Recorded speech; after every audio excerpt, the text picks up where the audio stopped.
سمیرا نے phone table پر رکھا، پھر دروازہ بند کرتی وہ آفاق کے برابر آ بیٹھی اور کسی کے کہے بنا ہی ریسیور اٹھا کر ملیحہ کا نمبر ڈائل کرنے لگی۔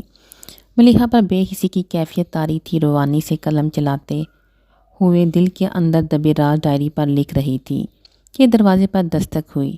بیڈ پر بیٹھی سر جھکا کر لکھتی ملیحہ نے ہاتھ روک کر دروازے کی طرف دیکھا۔ دروازہ کھلا ہے، آ جاؤ۔ اس کی آواز پر بہادر نے دروازہ کھول کر اندر دیکھا۔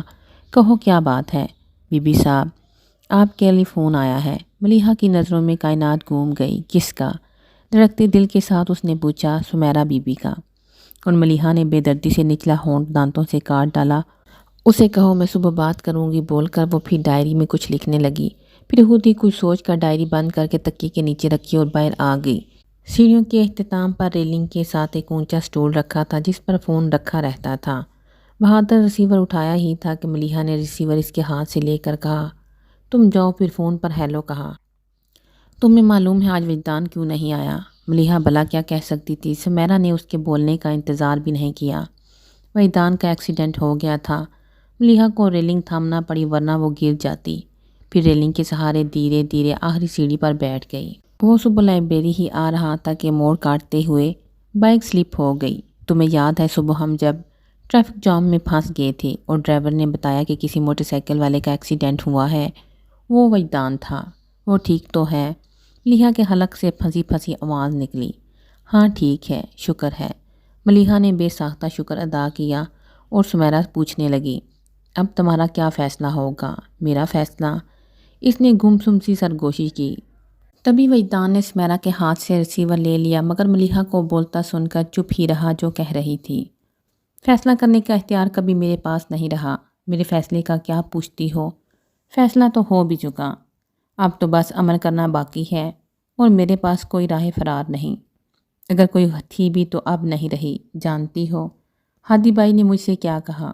اس کی آنکھیں یکادم آنسوؤں سے بھر گئیں۔ وجدان سناٹوں میں گرا، اس کی آواز سن رہا تھا۔ ملیحہ نم آواز میں بولی، انہوں نے کہا وہ مجھ سے محبت کرتے ہیں۔ میں بھی ہادی بائی سے محبت کرتی ہوں اور اس محبت کے ساتھ میں نے ایک دعا بھی کی تھی، میری خوشی کی خاطر اپنا دکھ سہنے کا حوصلہ رکھنے والے کو کبھی دکھ نہ ملے۔ اگر میں اب بھی جا کر ان سے کہوں مجھے وجدان مصطفیٰ کا ساتھ بخش دیں تو وہ زمانے سے لڑ جائیں گے، مگر میں اس شخص کا ساتھ چھوڑنے کا حوصلہ کہاں سے لاؤں جو مجھے ساتھ چھوڑ کر جانے کی اجازت دے رہا ہو؟ حوصلہ تو وجدان میں بھی نہیں تھا کہ ملیحہ کو اس کا ساتھ چھوڑ کر اپنا ہاتھ تھامنے کو کہے، جس کا ساتھ چھوڑنے کی طاقت ملیحہ میں نہیں۔ بے اختیاری بے بسی نہیں ہوتی، بلکہ بے بسی تو یہ ہے کہ انسان کی بے اختیاری اس کے اختیار کی پابند ہو جائے۔ ملیحہ کی بے بسی وجدان کو بے بس کر رہی تھی، جو سست آواز میں کہہ رہی تھی، محبت بوجھ نہیں ہوتی، پھر بھی جھکا دیتی ہے۔ میں جھکتی جا رہی ہوں، ہادی بائی نے میرے کندھوں پر محبت کا اتنا بوجھ بڑھا دیا ہے، میری پیشانی زمین سے جا لگی ہے، میں نظر نہیں اٹھا پا رہی، سر کیسے اٹھاؤں؟ اور وجدان، اس کی آواز میں درد گھل گیا۔ جب ملا تھا تو سوچا بھی نہیں تھا یہ شخص میرے دل کا درد بن جائے گا۔ وجدان کے اپنے دل میں درد اٹھا جسے محسوس کیے بغیر وہ کہے جا رہی تھی، اگر کوئی 24 گھنٹے پہلے کوئی مجھ سے پوچھتا تم وجدان سے محبت کرتی ہو تو میں کہتی ہاں میں وجدان سے محبت کرتی ہوں، لیکن اگر کوئی اس وقت کوئی مجھ سے یہ سوال پوچھے گا تو کہوں گی میں وجدان سے محبت نہیں کرتی۔ وجدان کو لگا وہ سانس نہیں لے پائے گا، مجھے وجدان سے عشق ہے۔ وجدان کو لگا کہ وہ اب کبھی سانس نہیں لے پائے گا۔ اس نے اس بے دردی سے اپنا نچلا ہونٹ دانتوں تلے دبایا کہ خون رسنے لگا۔ ادھر ملیحہ کی سسکیاں گھل گئی تھیں، پر وہ چیز جو زندگی میں کبھی نہیں سیکھ پائی، وہ کبھی نہیں جان پائی کہ کیسے کسی کی محبت کو سب سے اوپر والے خانے میں رکھتے ہیں اور کیسے دوسرے کی محبت کو نیچے والے خانے میں۔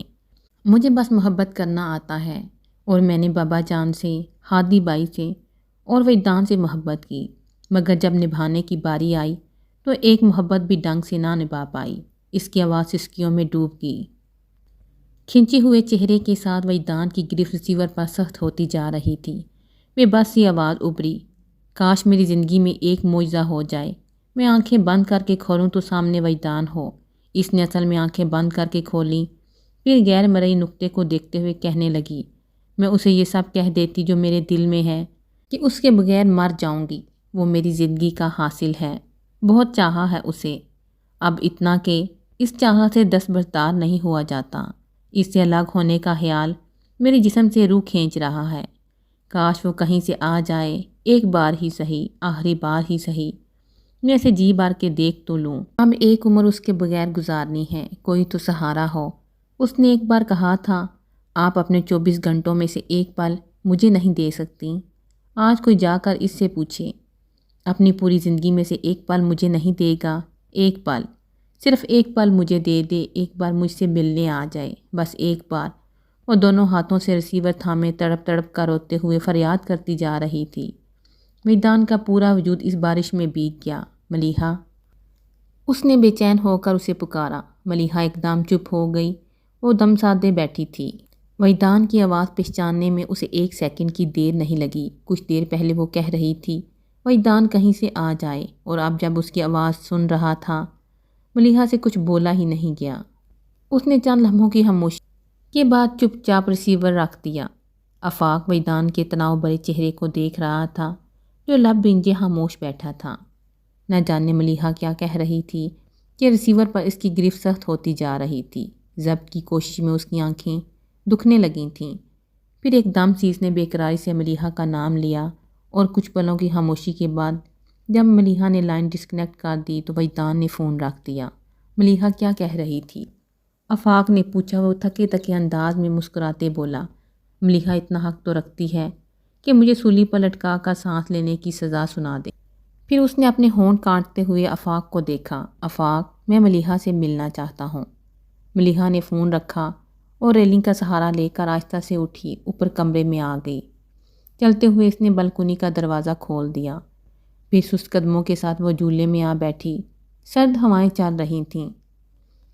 سردی کی شدت نے پل بھر میں ملیحہ کے گال گلابی کر دیے تھے، اور ہاتھ پیر برف کی مانی ٹھنڈے، مگر اس کی ہر حس جیسے مر چکی تھی۔ وہ وہیں پاؤں اوپر رکھ کر لیٹ گئی۔ ملیحہ نے آسمان کی طرف دیکھا۔ اسے 14ویں کا چاند پسند تھا۔ ملیحہ نے چاند کو دیکھ کر اندازہ لگایا، ابھی 14 تاریخ میں کچھ دن باقی ہیں۔ کیا میں بس چاندنی کا انتظار ہی کرتی رہ جاؤں گی؟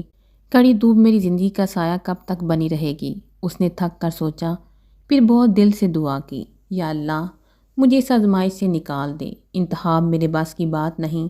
اس کی وہ رات بھی آنکھوں میں کٹ گئی۔ فجر کی اذان کے ساتھ اس کے بے جان جسم میں حرکت ہوئی۔ وہ اٹھ بیٹھی۔ نماز پڑھ چکی تو اس کے ہاتھ دعا کے لیے اٹھے، مگر دعا نہیں کر سکی۔ ہاتھ اٹھاتے ہی جو دعا اس کے لب پر آنے کو مچلی تھی، وہ نور خدا کے لیے بد دعا تھی، اور ملیحہ کبھی نور خدا کو بد دعا نہیں دے سکتی تھی۔ اس نے دعا کے لیے اٹھے ہاتھ گرا دیے اور جائے نماز سے اٹھ گئی۔ ملیحہ کو پانی حلق سے اتارنا مشکل ہو گیا، نوالے کیا نکلتی۔ لیکن بابا جان نور خدا ناشتے پر آئے تو نور خدا اس کی غیر موجودگی کو محسوس کر کے بولی، ملیحہ ناشتہ نہیں کرے گی؟ اٹھ تو گئی ہوگی، دیر تک سونے کی اسے عادت نہیں ہے۔ بابا جان نے یہ نہیں بتایا کہ وہ ناشتے کے لیے منع کر چکی ہے، بلکہ کہا ملیحہ اپنے کمرے میں ناشتہ کرے گی۔ اس جھوٹ کی وجہ بھی تھی، وہ جانتے تھے یہ سن کر ملیحہ نے ناشتہ کرنے سے منع کر دیا، نور خدا سیدھے اس کے پاس پہنچ جائیں گے، پھر شاید اس کے چہرے کو دیکھ کر کچھ اخذ بھی کر لیں، اور اب ملیحہ کا مستقبل ان کے ہاتھ میں تھا۔ بابا جان نہیں چاہتے تھے ملیحہ کی طرف سے ان کے دل میں کبھی بال نہ آئے۔ وہ ایک باپ کی طرح اپنی بیٹی کی نادانی پر پردہ ڈالے رکھنا چاہتے تھے۔ ملیحہ کے لیے نور خدا کا دل بہت کشادہ تھا، مگر بابا جان جانتے بیوی کے لیے اکثر مردوں کا دل تنگ ہو جاتا ہے، اس لیے بابا جان نہیں چاہتے تھے کہ وہ مشکوک ہوں۔ لیکن نور خدا کے لیے یہ تبدیلی بھی حیران کن تھی۔ کمرے میں کیوں؟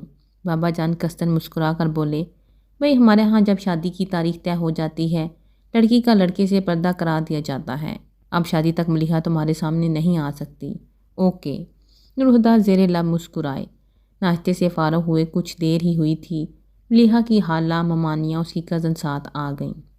بابا جان نے خوش دلی سے انہیں ویلکم کرتے ہوئے ملیحہ کی خالہ سے کہا، فریال ہوتی تو ملیحہ کی شادی بہت دھوم دھام سے کرتی، اب تمہیں سب انتظام کرنا ہے، میں تو ان معاملات میں بالکل اناڑی ہوں۔ فکر مت کریں بھائی جان، ملیحہ میری اپنی بیٹی ہے، میں اور بابیاں مل کر سب سنبھال لیں گے۔ آمنہ نے خلوص سے یقین دلایا، انشاءاللہ کہیں کوئی کسر نہیں رہے گی بھائی صاحب۔ بڑی ممانی نے کہا، پھر واقعی انہوں نے سب انتظامات خوش اسلوبی سے سنبھال لیے۔ لون کافی کشادہ تھا، صرف چوڑائی ہی 500 گز تھی۔ 20 گز پر بنے قصر فاروقی کے گرد دائرہ کی شکل میں چاروں طرف پھیلا تھا۔ مہمانوں کی تعداد محدود تھی۔ افتخار حسن، منیر حسن کے خاندان، آمنہ کی فیملی کے علاوہ کچھ چند خاص لوگ تھے۔ اس لیے ڈیسائیڈ ہوا کہ فنکشن قصر فاروقی میں ہی ارینج کیا جائے گا۔ مہندی کا دن آ گیا مگر ملیحہ کی حالت میں کوئی فرق نہیں آیا۔ اس کے احساسات پر برف جم چکی تھی۔ شام ڈال چکی تھی۔ قصر فاروقی جگمگاتی روشنیوں سے مگا رہا تھا۔ پیلے کاٹن کے سلور گوٹا لگے قمیص شلوار میں ملیحہ کے کانوں میں موتیوں کے بالے جھول رہے تھے۔ دونوں کلاہیوں میں بھر کر پہنی کانچ کی چوڑیوں کے آگے موتی اور گلاب مہکتے گجرے اس کی کلاہیوں میں سجے تھے۔ اس کے لمبے بالوں کو موتیوں کی لڑیوں سے گوندھ کر چوٹی کی شکل میں سنوارا گیا تھا۔ کاٹن کا پیلا دوپٹہ اس نے سر پر اوڑھ رکھا تھا۔ لڑکیاں اسے اپنی ہمراہی میں کمرے سے باہر لے آئیں، جو 2 دن سے اس کی مستقل قیام گاہ بنا ہوا تھا۔ سیڑھیاں اتر کر ہال کے باہر والے دروازے سے ہوتی لان میں آ گئی۔ ملیحہ کو نور ہدا کے برابر بٹھا دیا گیا۔ لڑکوں نے اپٹن کا کھیل شروع کر دیا مگر لڑکیوں کو اپنے کپڑے بہت عزیز تھے، وہ اس کھیل میں شامل نہیں ہوئی اور گانے گاتی رہیں۔ سارے لڑکے سفید کاٹن کے شلوار قمیض پہنے ہوئے تھے جن کا حال اب بے حال ہو چکا تھا۔ وہ اپنے چہرے رنگنے میں لگے رہے۔ کسی کو ملیحہ کے برابر بیٹھے اس تماشے کو دیکھ کر ہنستے نور ہدا کا خیال ہی نہیں آیا۔ خود کو بچاتے جنید کی نظر ان پر پڑی تو وہ چلایا، بھائیو اسے کہتے ہیں بیگانی شادی میں عبداللہ دیوانہ، تم سب اپنا ستیہ ناش کیے جاؤ۔ ادھورا نور ہدا آرام سے ہونے والی بیگم کی بغل میں بیٹھا دانت نکال رہا ہے۔ تو سب ہی مٹھیوں میں اپٹن برے نور ہدا کی طرف دوڑے۔ نور ہدا نے اس ہجوم کو اپنی طرف آتا دیکھا تو محاورتاً نہیں حقیقتاً ملیحہ کے سر کے اوپر سے چھلانگ لگا کر پیچھے کی طرف دوڑے مگر سمد نے انہیں جا لیا۔ پھر انہیں گھسیٹتے ہوئے بیچ ہال میں لے آئے۔ اب نور ہدا گاس پر دراز تھے اور ہر طرف سے ان پر اپٹن تھوپا جا رہا تھا۔ وہ چلانے لگے، بس کرو یار، کل میری شادی ہے، کیوں شکل بگاڑ رہے ہو؟ بڑا نازک دل ہے تمہاری بھابھی کا، بیچاری ڈر جائے گی۔ مگر کوئی بھی انہیں چھوڑنے پر تیار نہیں تھا۔ گھونگھٹ میں لاتعلق بیٹھی ملیحہ نے نور ہدا کی آواز سنی تو سر اٹھا کر دیکھا۔ باقی نور ہدا کے چہرے پر اتنا اپٹن ملا گیا تھا کہ لڑکوں کے شکنجے میں ملیحہ کو انہیں پہچاننے میں دقت ہوئی۔ جب پہچان لیا تو بے ساختہ ذرا سا مسکرائی۔ 3 دن بعد سمیرہ نے ملیحہ کے بے جان چہرے پر کچھ دیکھا تھا اور وہ بھی مسکراہٹ۔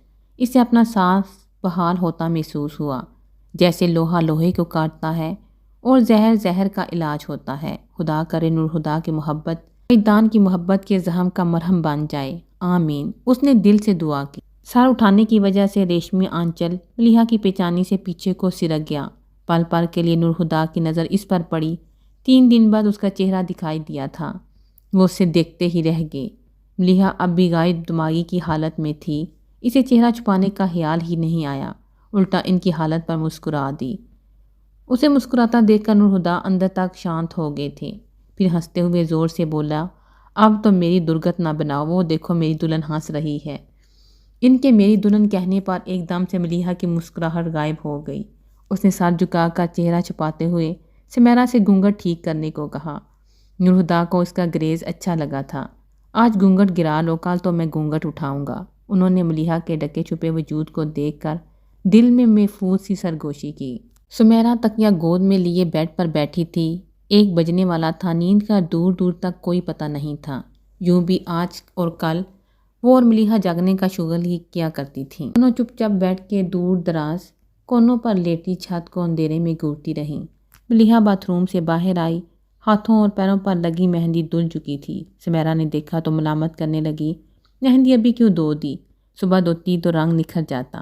رنگ تو اب بھی نکھرا ہوا ہے۔ ہاتھ سمیرہ کے آگے کیے جن پر مہندی کا رنگ بہت گہرا تھا۔ سمیرہ نے اس کے ہاتھ پکڑ کر دیکھے، پھر مسکرا کر بولی، خدا تم سے بہت پیار کرتے ہیں، اس میں تو کوئی شک نہیں۔ اس کے لہجے میں ناز تھا۔ سمیرہ نے اسے دیکھا، تمہیں اس بات کی کوئی خوشی نہیں کہ جس شخص سے تمہاری شادی ہو رہی ہے وہ اس دنیا میں سب سے زیادہ تمہیں چاہتا ہے؟ خوشی کیوں نہیں ہوگی؟ ہر لڑکی چاہتی ہے کہ شوہر کی من چاہی ہو۔ اب بھی اس کے لہجے میں کوئی غیر معمولی پن نہیں آیا تھا۔ پھر بات بدلنے کو بولی، چائے پیو گی؟ اپنے لیے بنانے جا رہی ہوں، تم اور چائے؟ سمیرہ حیران ہو کر بولی، ہاں۔ ملیحہ نے آرام سے کہا، اصل میں نور ہدا کو چائے بہت پسند ہے، تم کچھ زیادہ ہی ان کی پسند ناپسند کا دھیان نہیں رکھنے لگی؟ سمیرا نے کہا، جب ان کی خاطر اپنی پسند ہی چھوڑ دی تو ان کی پسند اپنانے میں کیا حرج ہے؟ اس نے وجدان کا نام نہیں لیا تھا، پھر بھی سمیرا سمجھ گئی تھی وہ وجدان کی بات کر رہی ہے۔ اب اس نے یہی عادت اپنا لی تھی، وہ کہیں بے اختیاری میں بھی وجدان کا ذکر زبان سے سرزد ہو بھی جاتا تو بھی اس کا نام نہیں لیتی تھی۔ منگنی والے دن کے بعد سمیرا نے اس کی زبان سے وجدان کا نام نہیں سنا تھا۔ وہ گہری نظروں سے اسے دیکھتی رہی، پھر سانس بھر کر کہا، تم بیٹھو، میں چائے بنا کے لاتی ہوں۔ وہ چائے بنانے کے لیے اٹھ گئی تو ملیحہ فارغ بیٹھنے کے بجائے اپنے اسٹوڈیو میں آئی۔ اس نے نیا کینوس اٹھا کر ہاتھ میں لے کر سوچنے لگی کیا بنائے۔ پھر کسی شعوری کوشش کے بغیر ہی اس کا ہاتھ کینوس پر چلنے لگا۔ سمیرا آئی تو پوری طرح کینوس میں کھوئی ہوئی تھی۔ اس کا ہاتھ بہت تیزی سے چل رہا تھا۔ اسے مگن دیکھ کر آواز دینے کے بجائے کپ ٹیبل پر رکھتے ہوئے سمیرا اسٹوڈیو میں آ گئی۔ اس کی پشت سے آگے ہو کر دیکھا وہ کیا بنا رہی ہے، مگر کینوس پر نظر پڑتے ہی اس کا دماغ بگ سے اڑ گیا۔ سمیرا نے وحشت زدہ نظروں سے ملیحہ کے چہرے کو دیکھا تو وہ اس کے ٹھٹکنے کو محسوس کر کے ملیحہ نے اسے دیکھ کر کہا، تمہیں کیا ہوا ہے؟ سمیرا نے کچھ بولے بغیر سکتے کی کسی کیفیت میں کینوس کی طرف دیکھا تو ملیحہ کی حیران نگاہیں بھی اس کی نظروں کے تعاقب میں کینوس پر اٹھ گئیں۔ سمیرا کو جو محسوس کر کے حیرت ہوئی، اس پر خود ملیحہ بری طرح چونک گئی تھی۔ اس ادھوری پینٹنگ میں بھی وجدان کا چہرہ واضح نظر آ رہا تھا۔ ملیحہ کو دھیان بھی نہیں تھا کہ وجدان کا چہرہ پینٹ کر رہی ہے۔ اپنی بے بسی پر اس کی آنکھوں میں آنسو آ گئے۔ وہ لب کچلتی ہوئی برش رکھ کر وہاں سے ہٹ گئی۔ سمیرا اس کے پیچھے بلکنی میں آئی، گھٹنوں میں چہرہ دیے بیٹھی تھی۔ سمیرا آہستگی سے اس کے ساتھ بیٹھ گئی، جو پتھرائی ہوئی آنکھوں نے دیکھے جا رہی تھی۔ اس کی خاموشی کو سمیرا نے اور بھی اداس کر دیا۔ وہ خود بھی کوشش کے باوجود بول نہیں پا رہی تھی۔ کتنے بوجھل پل گزر گئے تو سمیرا کو ملیحہ کی آواز سنائی دی۔ سمیرا نے سر اٹھا کر اسے دیکھا جو کہہ رہی تھی، میں مرنا نہیں چاہتی، مگر کچھ دنوں سے لگ رہا ہے میرے اندر سب کچھ مرتا جا رہا ہے، یہاں تک کہ زندگی بھی۔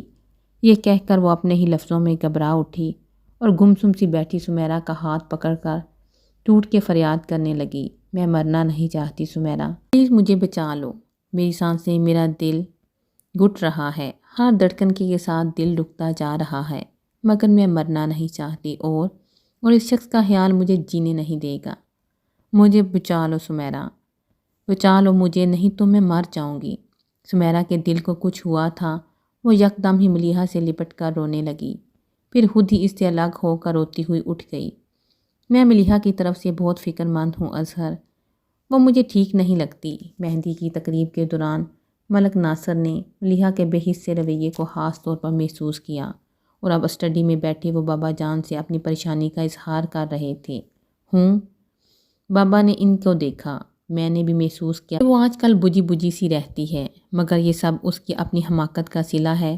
جو دوسروں پر آسانی سے اعتبار کر لیتے ہیں، انہیں دھوکے کے لیے تیار رہنا چاہیے۔ وہ پریشان تو تھے، مگر ان کے لہجے میں ہلکا پھلکا غصہ بھی تھا۔ جو معاملہ اپنے آپ ہی ختم ہو گیا، اس کے ذکر کا کیا فائدہ؟ ملک ناصر نے ان کے غصے کو محسوس کیا، لیکن اس شادی کو ملتوی کیا جا سکتا ہے۔ ابھی وہ ایک صدمے سے سنبھلی نہیں، تم نے اس کے سامنے دوسری آزمائش کھڑی کر دی ہے۔ شادی یقیناً ملتوی ہو سکتی ہے، لیکن اس التوا کی وجہ کیا بیان کی جائے؟